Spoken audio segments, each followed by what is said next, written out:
राज्य सुख भोगा, संतान थी, बड़े ही नेक, बड़े ही सच्चे पुत्र थे और राज्य बहुत ही धन धान्य से भरपूर था। जब राजा की आयु पूर्ण हुई, जब सारे सुख भोग लिए, तो भरत जी ने विचार किया कि अब मुझे सब कुछ त्याग के तपस्या के लिए चले जाना चाहिए। तो भरत जी ने क्या किया, अपने पुत्र को, अपने बेटे को राज्य दिया और खुद तपस्या करने के लिए वन में चले गए। उन्होंने निर्णय किया कि मैं गोदावरी नदी के किनारे अपना एक आश्रम बनाऊंगा, कुटिया बनाऊंगा, जहां पर कोई भी मनुष्य आता जाता न हो। उसी जंगल में रहूंगा, उस कुटिया में अकेले रहूंगा, न पत्नी, न बेटे, न राज्य, न कोई मनुष्य मुझे मिले। मैं केवल अकेला उस जंगल में रहते हुए, जब तक मेरे प्राण छूट नहीं जाते, भगवान की भक्ति करूंगा। तो भरत जी वहीं रहने लगे। एक दिन संध्या का समय था। जो ही संध्या वंदन के लिए नदी के तट पर गए, तो वो क्या देखते हैं कि एक गर्भिणी हरिणी जल पीने आई है। उधर से जंगल में से एक बाघ की, शेर की आवाज आई, और जो ही आवाज आई तो डर के कारण जो हरिणी थी वो छलांग लगाकर जल से दूसरी ओर जाने लगी। तो जो ही छलांग लगाई तो प्रसव हो गया, बच्चे का जन्म हो गया, शावक पैदा हुआ और मां हरिणी मर गई। राजा भरत ने जब उस बच्चे को देखा तो उनके मन में दया आई। वो सोचने लगे कि यदि मैं इस बालक को, इस शावक को यहीं पे, मृग शावक को पड़े रहने देता हूं, तो इसे कोई ना कोई जानवर खा जाएगा, इसे कोई ना कोई जानवर अपना निवाला भोजन बना लेगा, और ये तो अच्छी बात नहीं है। उन्होंने सोचा मैं इस शावक को अपनी कुटिया में अपने साथ ले जाता हूं, थोड़े दिन इसे घास पानी खिलाऊंगा, जब बड़ा हो जाएगा तो इसे जंगल में, वन में छोड़ दूंगा।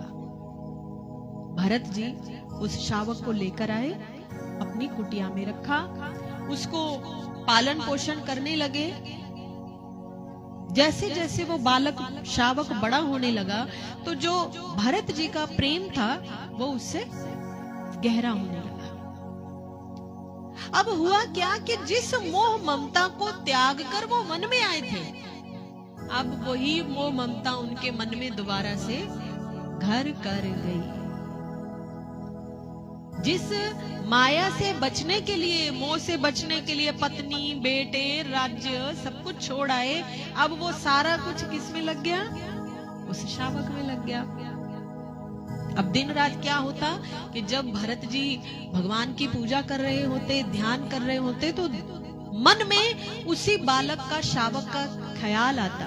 अब शावक है, अगर एक छोटा बच्चा भी घर में हो ना, 3-5 साल का, तो आप उसे भी एक कमरे में नहीं बांध सकते।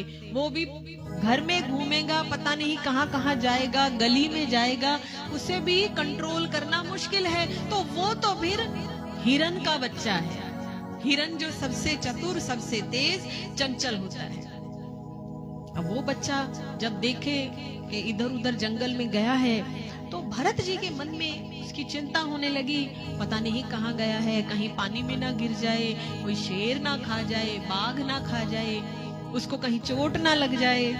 अब इतना अंधेरा हो गया, अभी तक शावक लौट के नहीं आया।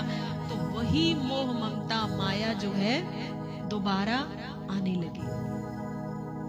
भरत जी दिन रात ये सोचने लगे कि भाई अगर मैं मर गया, अब कहां तक चिंता पहुंच गई कि यदि मैं मर गया तो इस शावक का क्या होगा। अब ये सबसे बड़ी हैरानी की बात थी। उन्हें सोचना तो ये चाहिए था कि जो इस जंगल में अगर भरत मैं ना हूं तो और भी तो जानवर है, जो सबको देखेगा वो इसको भी तो देखेगा। लेकिन वो कर्ता किसे समझने लगे, अपने आप को कर्ता मानने लगे, सोचने लगे कि मैं इसका पालन पोषण करता हूं, मैं नहीं रहूंगा तो इसका क्या होगा। इंसान की सबसे बड़ी मूर्खता कहिए कि उसे लगता है कि यदि परिवार में मैं नहीं रहा ना तो कुछ नहीं होगा। एक पुरुष सोचता है यदि मैं मर गया मेरे बच्चों का सब कुछ हो जाएगा भैया, सब कुछ हो जाएगा। अरे मैं मर गया, मेरी पत्नी का क्या होगा? कुछ नहीं होने वाला, बहुत अच्छा होगा। पत्नी सोचती है अगर मैं मर गई तो क्या होगा, मेरे पति को कौन देखेगा, बच्चों को कौन देखेगा? बहन, ये मन से वहम निकाल दो कि तुम नहीं होगी तो कुछ नहीं होगा, सब कुछ बहुत बढ़िया से होगा। ये दुनिया है, यहाँ किसी के जाने से किसी को कोई भी फर्क नहीं पड़ता है। हमारा ये वहम है, हम चले जाएंगे तो पता नहीं क्या होगा। कुछ भी नहीं होने वाला, बहुत अच्छा होने वाला है। कोई नहीं रोने वाला, कोई याद नहीं करेगा, किसी को कुछ नहीं पड़ी है। पत्नी भी भूल जाएगी, पति भी भूल जाएगा, धीरे धीरे बच्चे भी भूल जाएंगे, और रिश्तेदार तो सबसे पहले भूलेंगे। रिश्तेदार सबसे पहले भूलेंगे, उन्हें क्या पड़ी है, और पड़ोसी भी याद नहीं करेंगे। इसीलिए हमेशा ये सोचो, करता तुम नहीं हो, करने वाले तुम नहीं। तुम्हें लगता है मैं नहीं रहूंगा, पता नहीं क्या आसमान टूट पड़ेगा, कुछ नहीं होगा। ये दुनिया हम रहें या ना रहें, ये दुनिया ऐसे ही चलती रहेगी। मैंने ऐसे ऐसे जगह पर देखा है, जब किसी की मृत्यु हो जाती है तो लाश पड़ी होती है और लोग थोड़ी दूरी में घर पे बैठ के चाय पी रहे होते हैं। लाश पड़ी है लेकिन लोग चाय पी रहे होते हैं। ये पहले का समय था, लोगों के घर में चूल्हा नहीं जलता था, चूल्हा नहीं जलता था, कोई और रोटी देता था 13 दिन। लेकिन आज समय कलयुग इतना ज्यादा है, गांव में ये परंपरा बची है या नहीं मुझे नहीं पता, लेकिन 90% आज का समय ऐसा है, अगर लाश घर में भी पड़ी है, उठी भी नहीं, लेकिन जो लोग आए हैं ना अफसोस करने, उनको चाय पानी बटरा होता है, उनको चाय बांटी जा रही है कि 2 घंटे हो गए अफसोस करने आए हैं। शाम के समय अगर रिश्तेदार घर में हैं, अगर संस्कार कर आए हैं, शमशान लौट आए हैं, रिश्तेदार घर में है ना, तो उनके लिए लोग होटल से खाना मंगाते हैं। इंसानियत इतनी मरी है, लोगों के मन में कोई फर्क नहीं पड़ता। अगर कोई मरा है तो जब तक अपने घर में कोई मौत नहीं होती, इंसान को एहसास नहीं होता। और कलयुग ऐसा है, तो आजकल हो भी जाए ना अपने घर में, तो लोगों के दिल पत्थर बन चुके हैं। हम सब दुख झेल लेते हैं, पता नहीं क्या कलयुग का प्रभाव है।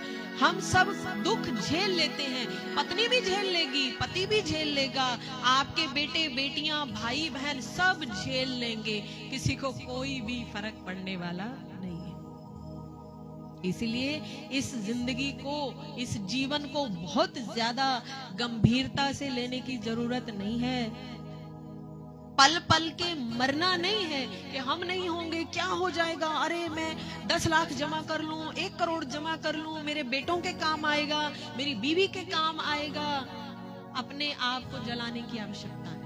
जिसकी किस्मत में अपना काम करो, जिसकी किस्मत में जो है, पूत कपूत तो क्यों धन संचय, पूत सपूत तो क्यों धन संचय। अगर आप ये सोचते हो ना, अरे मेरे तो अभी मेरे बैंक बैलेंस में 50 लाख है, 1 करोड़ हो जाए ना तो बेटे की जिंदगी सुखी हो जाएगी। भाई, अगर तुम्हारा बेटा सपूत है ना, अच्छा निकला, तो अपने लिए खुद 1 करोड़ जमा कर लेगा, और अगर कपूत है तो तुम 2 करोड़ भी जमा कर दोगे ना, वो सब बर्बाद, आग लगा देगा। इसलिए जीवन को सरलता से, खुशी से जियो। अपने आप को कर्ता मत समझो, मालिक मत समझो। ये सोचो कि एक जिम्मेदारी है, परिवार की निभा रहा हूं, लेकिन मैं इसका मालिक बिल्कुल नहीं हूं। अरे लोग तो भगवान को भूल जाते हैं, यहाँ लोग भगवान बदल लेते हैं। यहाँ पे भगवान के नाम की भी एक हवा चलती है। बहुत समय, कुछ साल पहले तक जय महाकाल आपने देखा, हर गाड़ी के पीछे हर जगह पे जय महाकाल, जय महाकाल। फिर हवा चली सांवरिया सेठ जी की, हर जगह पे फेसबुक, इंस्टाग्राम, सांवरिया सेठ की जय हो, सांवरिया सेठ की जय हो। फिर राधे राधे की हवा चली, हर जगह राधे राधे राधे राधे राधे राधे। आजकल खाटू श्याम जी की हवा है। भगवान बदल लेते हैं लोग। अरे हम क्या चीज है? लोगों का मूड बदलता है तो टाइम के साथ भगवान बदल जाते हैं। हम और आप तो क्या चीज है, हमें बदलते क्या देर लगेगी? अगर एक भगवान हमारी इच्छा पूरी ना करे ना, तो हम भगवान का मंदिर छोड़ के दूसरा देवता पकड़ लेते हैं। अरे शिव जी के व्रत रखते बहुत समय हो गया, सुन नहीं रहे, चलो छोड़ो हनुमान जी के मंदिर चलते हैं, सालासर चलते हैं।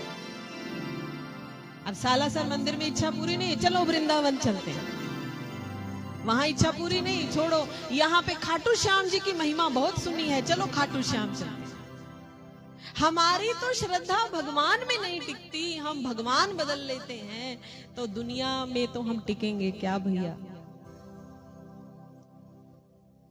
और टिकता कौन है? जिसके अपने मन में एक दृढ़ता बनी हो, एक समझ बनी हो, वो व्यक्ति कभी भी हिलता नहीं, वो टिका रहेगा, एक जगह है वो टिका रहेगा। क्योंकि वो जानता है समय से पहले भाग्य से ज्यादा किसी को कुछ भी नहीं मिलता। आप खेती करते हैं ना, बीज लगाते हैं, अब उसका एक टाइम है, एक मौसम आएगा, उसी मौसम में वो गेहूं बढ़ेगा, सरसों बढ़ेगी। अगर आप सोचें जी आज ही बन जाए, आज ही हो जाए, आज ही पानी डाल दूं, आज ही खाद डाल दूं, भैया फसल गल जाएगी। आप सब्जी बनाएं, सब्जी का टाइम है। आप सोचे फटाफट से प्याज डालें, टमाटर डालें, मसाले डालें, पानी डालें और 2 सीटी लगाएं, फटाफट गैस तेज ऑन करके सब्जी बन जाए, गुड़ गोबर हो जाएगा। उसका टाइम है। तो समय से पहले भाग्य से ज्यादा कभी किसी को कुछ नहीं मिलता। करता मत बनना, सारी दिक्कत करता बनने की है। जब हम ये सोच लेना कि हम ही से होगा, हम नहीं तो कुछ नहीं, भैया सब कुछ है तुम्हारे बिना। ये वहम छोड़ दो कि हम नहीं तो कुछ नहीं, सब कुछ है, सब कुछ बहुत अच्छे से चलेगा और ज्यादा अच्छे से चलेगा। कई लोग तो खुश हो जाएंगे, अरे था तो परेशानी देता था, अच्छा हुआ चल बसी, थी तो परेशानी देती थी, अच्छा हुआ चल बसी। तो भरत जी को लगा मैं नहीं होऊंगा तो शावक को देखेगा कौन, और उल्टा चक्रव्यूह में फंस गए। और धीरे धीरे शावक सब भजन भक्ति ध्यान छूटा, शावक की भक्ति में लग गए और उसी का ध्यान करते करते एक दिन उम्र पूरी हुई और मृग का ध्यान करते करते मर गए। और उसका क्या नतीजा निकला कि अगला जन्म किसका मिला? मृग का। अंत काल जो लक्ष्मी सिमरे, ऐसी चिंता में जो मरे, सर्प योनि वल वल उतरे। अंत काल जो